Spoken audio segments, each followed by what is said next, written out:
Welcome to this podcast from the Center for Energy and Environmental Systems Analysis at UT Austin. My name is Ben Cahill. I'm Director of Energy Markets and Policy here. And I'm really pleased to host this conversation on an important topic, which is on the EU methane regulations. This is an important and complicated set of rules that took effect in August of this year after being developed for several years. It's a set of rules that will impact oil and natural gas, coal production within the European Union, but importantly, it has big implications for global fossil fuel producers and exporters to the European Union. As I said, it's a complex set of rules, and it's important to unpack them. So to do that, I'm really pleased to host this conversation with two of the best analysts on this topic. We have Jonathan Stern, who is a Distinguished Research Fellow at the Oxford Institute for Energy Studies, and Maria Olchak, who is QMRV Research Fellow at OIS. Thank you so much for being with us. It's a pleasure. Thank you very much, Ben. So I thought that we would start big with some high-level questions and then get into some of the specifics. So, Jonathan, let me turn to you to begin the conversation.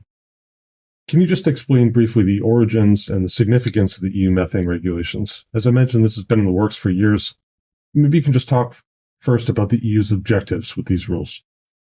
Okay, so just a little bit of background. I mean, we all know that the importance of methane as a greenhouse gas has increased enormously over the past few years, and the awareness of the importance of methane has really come to the fore in discussions about greenhouse gases. At the same time, EU dependence on imported fossil fuels has increased enormously because of domestic production declining rapidly. So what we're seeing is a real understanding that if you're going in the EU to talk about greenhouse gases, you're going to have to talk about the greenhouse gases associated with imported fossil fuels. And this is the origin of the regulation. The main aim of the regulation, I would say, is to give EU importers an insight into the intensity, the greenhouse gas intensity of the fossil fuels that they are importing, and to be able to compare one source of imports with another. And that initially, although, as you said in your introduction, this applies to all fossil fuels, initially it is a focus on natural gas and particularly LNG. Why LNG? Because with the decline and indeed phasing out of Russian pipeline gas, EU LNG imports have increased enormously. Now, of course, the methane strategy, which in a sense kicked off this initiative, was published in 2020, which is, as you said, several years ago. But then, of course, we had the big energy crisis with the Russia-Ukraine war and the virtual cessation of Russian gas imports. So that, in a sense, distracted politicians a little bit in the European Union. But now we're coming back to focus on this, and with the publication of the regulation, this is now front and center in our sights for the next few years. So this is a system that is designed to gather more information on the emissions intensity of purchased gas, imported fossil fuels. Really, the main focus is on gas in the near term, as you mentioned. You know, there have been past efforts to do things like this, to measure the emissions intensity of traded gas and LNG cargoes in particular. We had a period starting in 2019, I think, where so-called carbon neutral, carbon offset LNG took off. That seemed to be a thing for a while. The interest tapered off. There are other systems that were designed like this. You know, the EU methane regulations are different.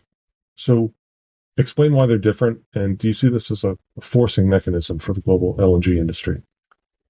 So carbon neutral LNG was primarily an Asian construct, with Japan and China as the principal recipients of the cargoes, with 2021-22 kind of being the high point of these cargoes. But there was very limited information about the details of the greenhouse gas emissions, how they were measured, limited information about the offsets, the quality of the offsets, and that created problems of credibility. Now, the EU methane regulation has a specific methane focus and actually will be phased in with a whole bunch of secondary legislation in a period of 6 years up to 2030. So what we have here is a framework with a lot of detail to be filled in by secondary regulation during that period.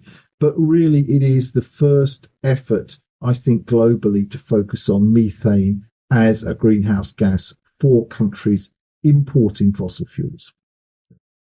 Maria, let me turn to you. So we've mentioned that these rules took effect in August, but as Jonathan just mentioned, there's a process between now and 2030. Maybe you can talk about some of the key dates and signposts throughout that period that we should be aware of. Yes, so I think the first thing that we should remember is that all the obligations will be phased in gradually. It means that over time, between 2025 and 2030, there will be more obligations coming. And the second thing, maybe that is important to mention, is that the point of obligation is the EU importer of gas, right? So there is no direct, let's say, legal obligation on the side of the producers, but the importers will ask very difficult questions and increasingly difficult questions to the producers in order to comply with the regulation. And when it comes to the timeline, so I will divide it into 3 steps. So the first step is the 5th of May, 2025. This is when the importers will need to report the first type of information required by the regulation under Article 27 and Annex 9. And this type of information is really not controversial. It's just to provide information about who is the producer or exporter, where they're based, whether they are already measuring their methane emissions, what they do to mitigate them, whether they do their LDR regularly. So I would say part of the information is already publicly available because there is also reference to the UNFCCC reporting. I would say not controversial. So that's the first step. Then the second step, it's by the 1st of January 2027, when the importers will need to report and demonstrate that the oil, gas, and coal has been produced according to the rules and that are equivalent with the EU monitoring, reporting, and verification system, which means that the way, so the producer will need to show that actually they measure, report, and verify their emissions according to, in line with the Article 12 of the regulation, or they can also choose to just join the OGMP level 5 and achieve the level 5 reporting, which means that they will need to measure their emissions at the source and at the site level. In both cases, they will also need to combine their monitoring and reporting with third-party verification of their emissions. So I think this is where the problems start. Maybe 2 more comments regarding this requirement is that there is a firm obligation on the new and renewed contracts, and those are defined as the contracts that has been signed after the 4th of August 2024, so after the regulation entered into force. And for the existing contracts, the importer will need to undertake reasonable efforts in order to show that, to demonstrate the MRV equivalence. The other important thing here is that the equivalence can be achieved either at the producer or company level or at the country level. And I believe we will talk about it a little bit later. And that brings me to the last part, which is, I think, the most interesting. So this is where the methane intensity kicks in. So the 5th of August 2028, importers will need to report their methane intensity related to the production of oil, gas, and coal, based on the methodology that will be defined by the European Commission. So we still don't know exactly the methodology. And 2 years later, 5th of August 2030, they will need to show that the methane intensity of the oil, gas, or coal production is below the certain threshold that, again, will be specified by the Commission. Right. So you've described a process that will unfold between now and 2030 with a series of phased-in requirements. And I think you rightly note that the 1st of January 2027 is really a critical date to watch, because that's when the measurement, reporting, verification, equivalence requirement kicks in. So in other words, any gas placed on the European market, an importer has to prove that it was produced under conditions basically equivalent to or stronger than the EU rules. Lots of questions about how you do that, but I think it's correct to target that as really an important date. Another thing that you mentioned, which I want to talk about now, is that there are some important gaps left to be filled in, right, through what Jonathan has called secondary legislation. I think in EU speak, this is delegated acts or implementing acts. And we're in a period now where some really critical details are yet to be clarified by the Commission, right? So let's talk about a couple of those. You mentioned that there's this possibility of MRV equivalence determination, and that can either happen at a producer level, a company, or at a country level. Can you discuss that a little bit? Talk about some of the complexities and uncertainties there, and then maybe talk about some of the other issues that have to be filled in through secondary legislation too. Sure, and this is a great question, and I think it's really challenging also for the European audience. So, if you can make a distinction between delegated and implementing acts, it really means that you're already an expert on your issues. Before I go into the regulations directly, I think it really makes sense to spend a little bit of a time thinking why we have the secondary legislation in the EU. The standard way of adopting legislation in the EU is to follow the ordinary legislative procedure. And in that case, European Commission proposes new legislation, and then the European Parliament and the Council, representing 27 member states, they can make some amendments, and at the end of the process, they should come up with a consistent new legislation. So that's the ordinary legislative procedure, and this is the way in which the EU methane regulation has been adopted.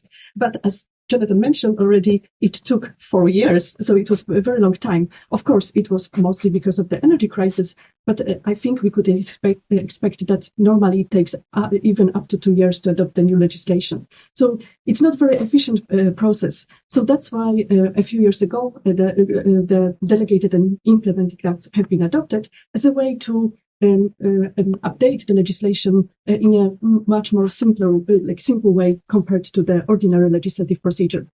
However, there is a distinction between the delegated and implementing acts.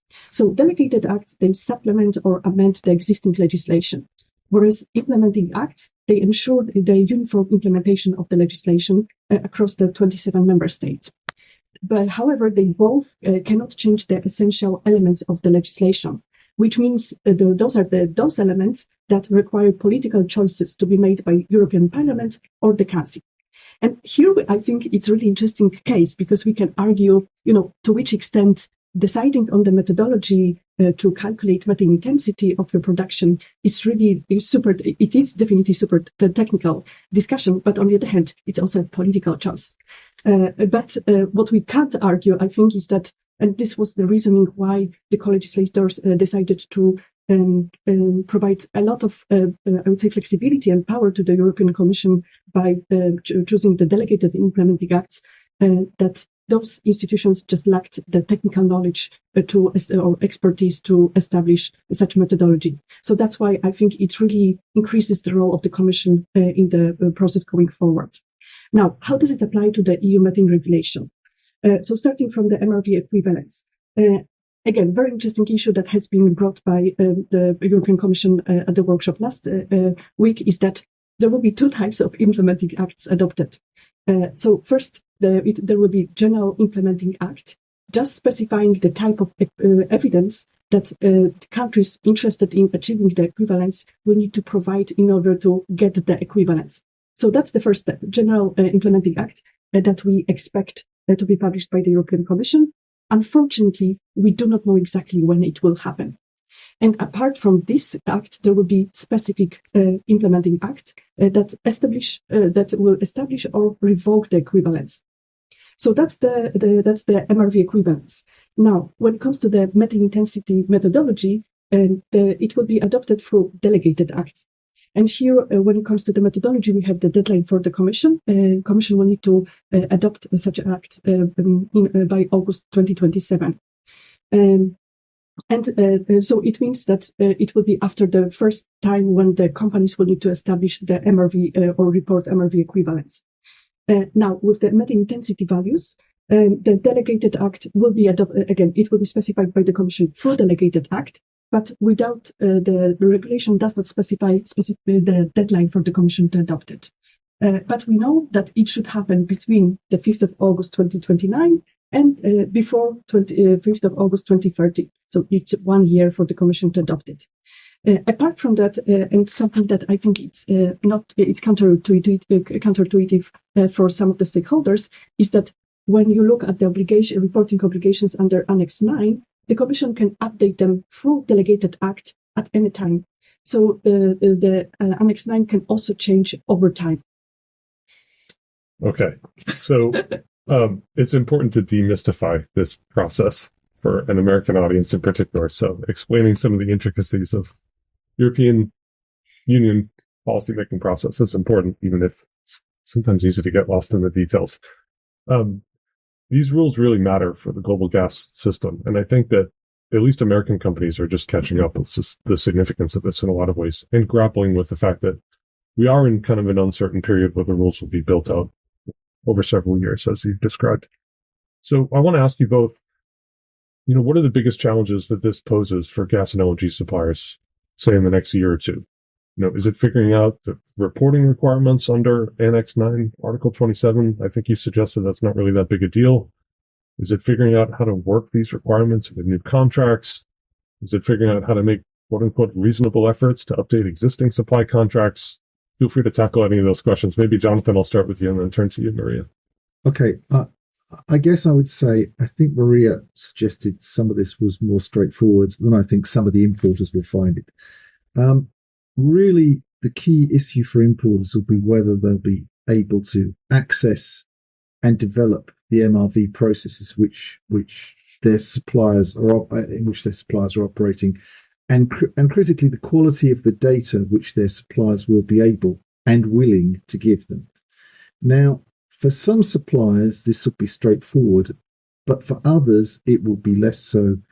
Let's just for a moment leave the US to one side, because, of course, although the US is a very, very important supplier, at the moment around 45% of EU's LNG comes from the US. But there are other suppliers like Qatar, like Nigeria, like Algeria, where this process is not going to be very straightforward. And I want to take what I think is the easiest example. So if you think of the Qatari LNG supply chain, it's got a very large field that virtually all of its gas comes from. It's got a fairly short transmission system, both offshore and onshore. It's got a group of liquefaction plants in a relatively small geographical area, with a limited amount of processing needed for the gas. And then it's got a group of tankers going to almost the same places.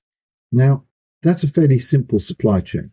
Not just if you compare it with the US, but compare it with anywhere, that's a fairly simple supply chain. Now then, let's just think about Nigeria. Now, most of Nigeria's gas is associated with oil. So it's produced in a lot of different locations which produce oil. Then it has to be processed and it has to be transported through a group of gas gathering pipelines from different parts of the country to the Bonny Island plants, which are in one location in the south of the country. Now, that's a very complicated supply chain. Maybe not as complicated as the US, but still relatively complicated in a country which perhaps has less capacity to deal with those complexities.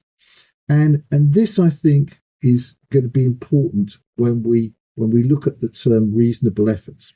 Reasonable efforts is a very clever term. It sounds like it's a legal term, but it's not. It's an interpretative term.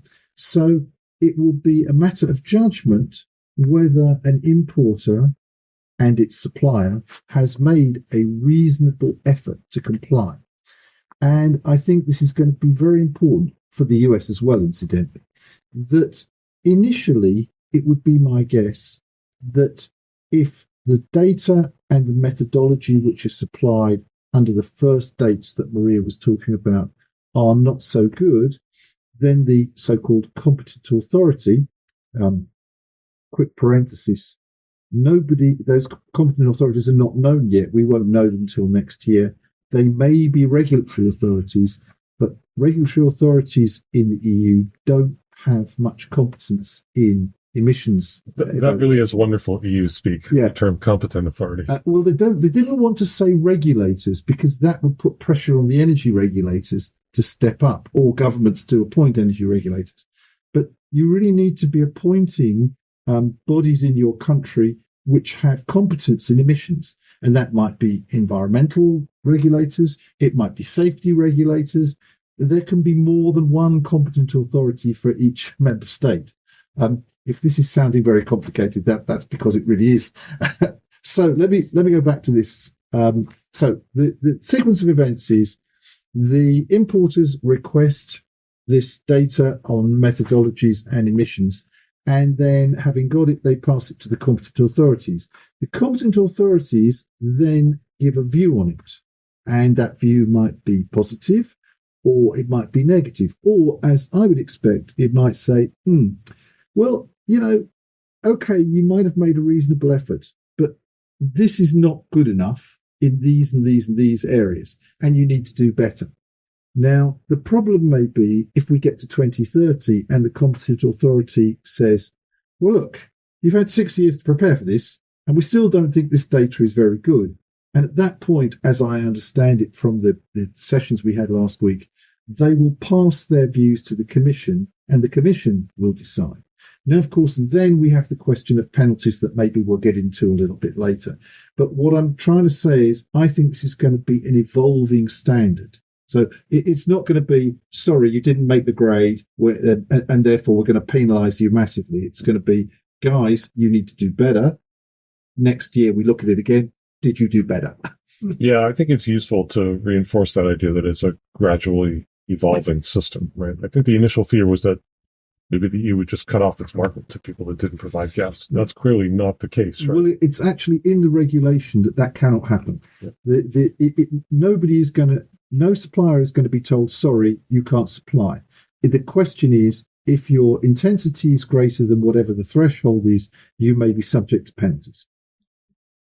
Maria, do you want to add anything on what this means for importers? I mean, do they know what's required at this point? How are they going to deal with these new rules? Yeah, so we did try to do some outreach. Interesting to me personally is that I think it's just the difficulty for the companies themselves to understand the new obligations and to organize the processes internally. So what I've heard from some of the companies is that the struggle is that the process of negotiating and following the regulatory developments was on just part of the company or the regulatory first department, whereas people that will be actually implementing the EU methane regulation will be most probably lawyers drafting new contracts and also like people responsible for procurement. So I think it's really interesting to see that also from the point of view of companies, they still need to try to figure out what are the obligations and what can they do in order to start implementing them. And the second dimension to that is the importance of contracts. And this is because I think, first of all, it requires the importers to reach out to the producers and to explain to them what actually they expect from them. But I think the problem is that the provisions of the regulations are not entirely clear, or some of them are quite vague. Some of the definitions are quite vague. And the second thing is that we know that there are a lot of things that we still don't know, and we will know only in the future. So I think this is the difficulty for the importers to actually, how to deal with the producers without exactly, knowing what they need to ask them for. So I think that's the struggle that some of the companies are facing. Well, we'll talk about particular challenges for the U.S. in a minute, but I want to get your sense of how global gas suppliers are responding. So, Jonathan, you just gave Nigeria as an example of a place with complex supply chains. Maybe a country that's just kind of in the early days of doing measurement, reporting, and verification. What do you think the reaction is from some of the big gas suppliers to the EU outside the U.S., places like Norway or North African countries and so on? Okay, so Norway is really in a class on its own because Norway already has very significant MRV reporting and indeed charges for methane and has had for a long time. It's also got a set of pipelines which supply Europe and one LNG plant. So it's in very, very good shape. And it's really inconceivable that Norway won't already meet any standard which is introduced by the EU. But when we move to North Africa, Algeria, Libya, small exporter, and then when we move to places like Oman, it's what I would say is these countries, particularly Qatar and Oman, should have no problems. But we haven't seen anything from them to really respond to this regulation. the North Africans are going to have a problem, particularly Algeria, because it basically gathers up its gas, some of which is associated in one place at Hassi Armel. And so it's going to be quite difficult to actually come to a proper evaluation of emissions. None of this is nearly as complex as the US. As I mentioned earlier, Nigeria is very complex.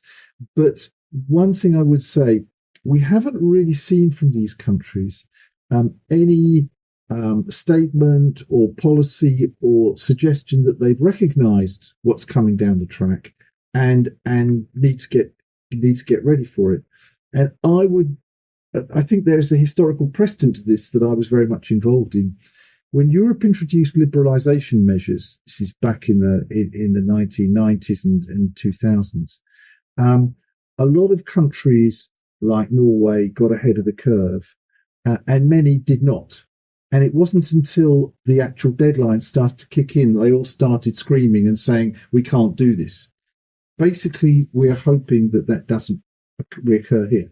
We need these countries, if they ask for help, either from their buyers or from the Commission, they will get help. But if they basically do nothing and hope it's all going to go away, then they're going to have a problem. Yeah, I recall a conversation that I had with North African NOCs last year, in which I was explaining the EU methane regulations and what was coming, and they were pretty gobsmacked kind of a thing, I think. I came away from that thinking there's a lot of work to do. So let's talk about the inevitable question here. What does this mean for U.S. gas and LNG? We all know that U.S. gas supply chains are very complex. You have LNG sellers that don't produce the gas. They don't own the molecules.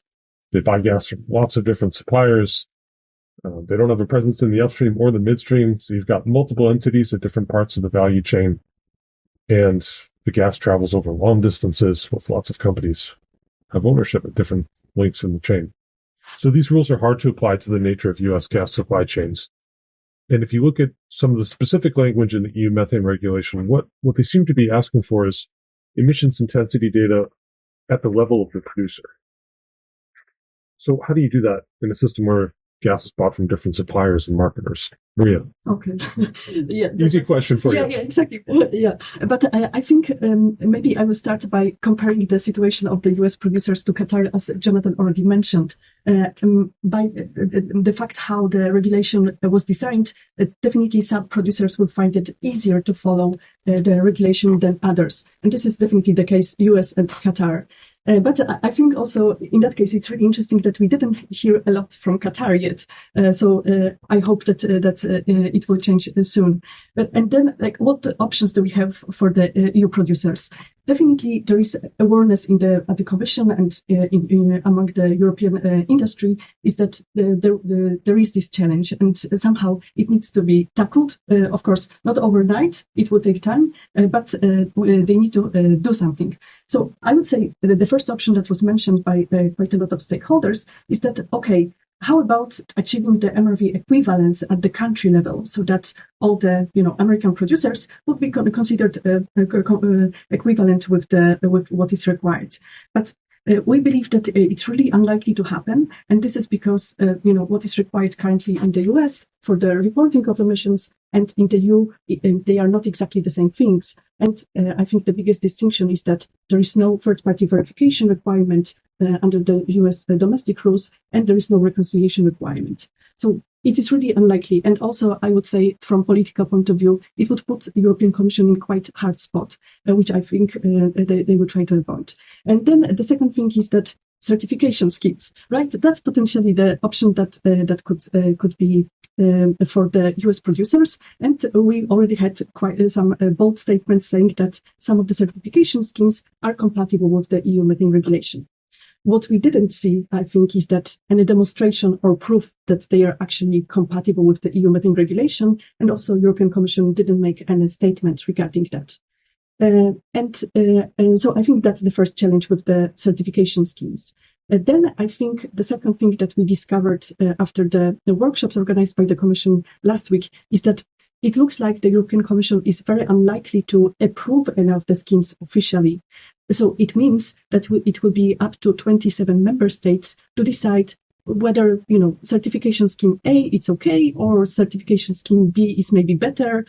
So it creates quite a lot of confusion and additional effort on the certification schemes to prove that they are good. And the last thing, which is, I think, also very important, is that those schemes will need to really hope and pray that all the certification schemes make a very good job. Because if there is any suspicion that, certification schemes do not, let's say, comply with the regulation, or they are not transparent enough, it will definitely harm the reputation of all the certification schemes. So from my understanding of the rules, it will definitely should be something better than just regional basin specific reporting of emissions. But we still don't know exactly what is feasible. I think the companies are trying to figure out, how to comply with the regulation. Definitely, what needs to happen is that, apart from doing the monitoring and reporting part, the guys will need to focus on verification as well. Mm. Yeah, I mean, I can tell you, I think the reaction of some U.S. companies is, look, we've just passed the most comprehensive upstream methane regulations in the world. We have really extensive reporting requirements under new EPA rules, so-called Subpart W rules.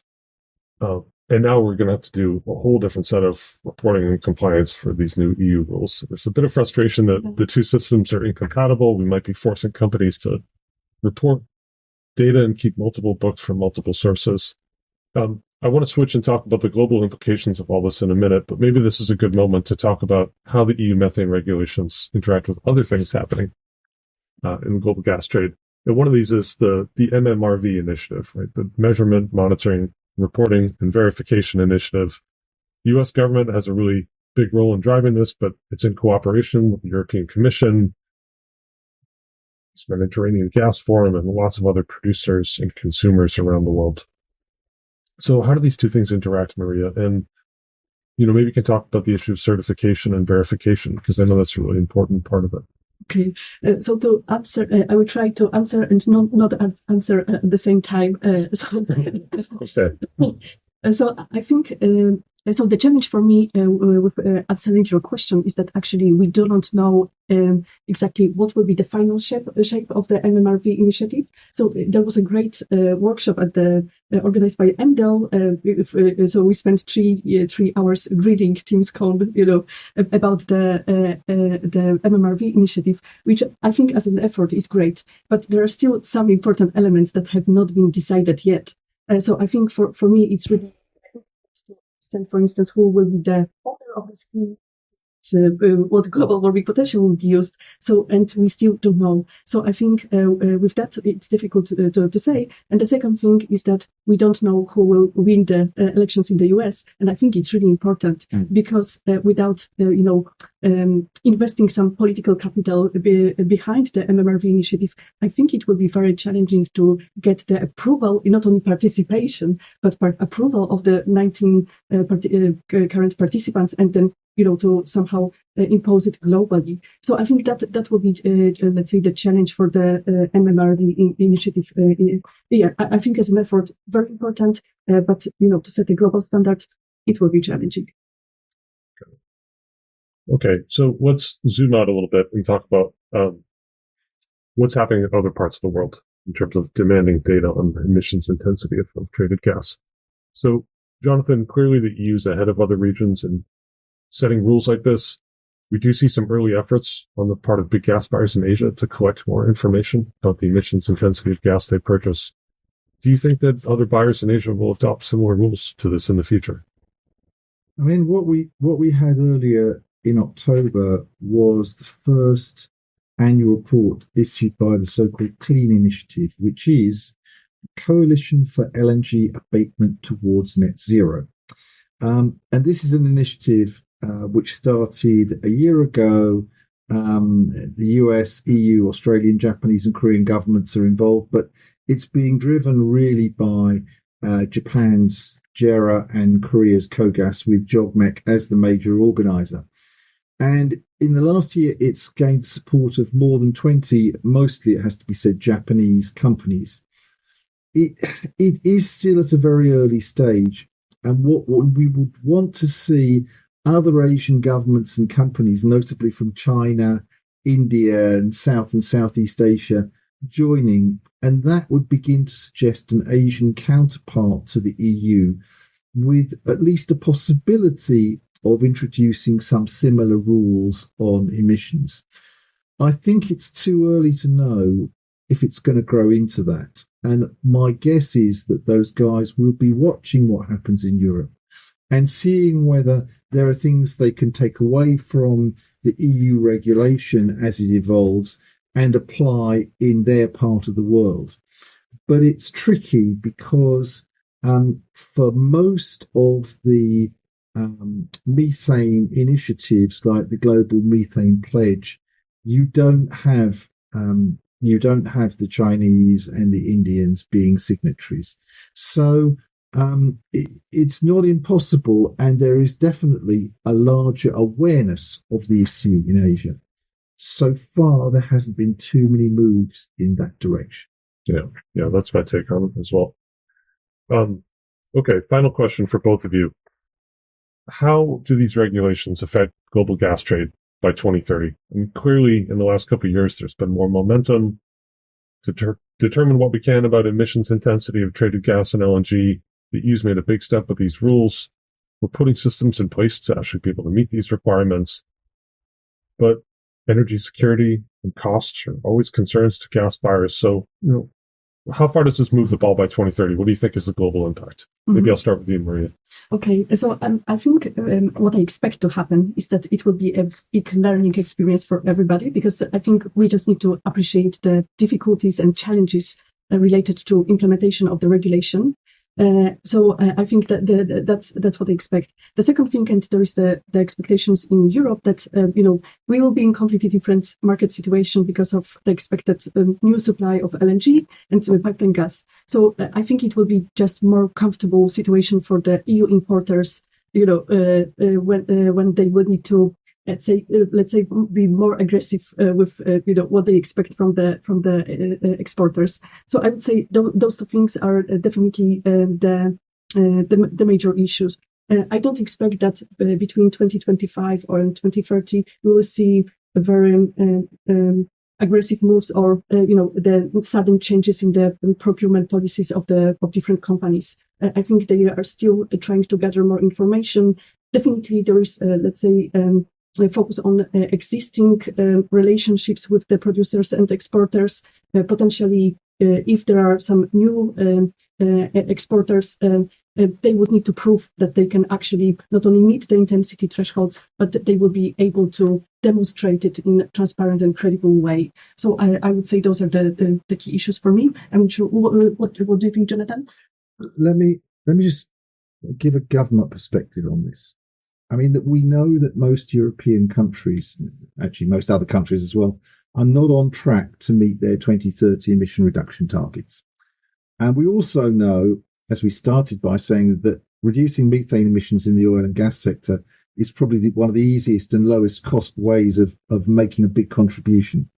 So I think the key development will be for companies and European companies and their suppliers to demonstrate that they can meet the requirements of this regulation.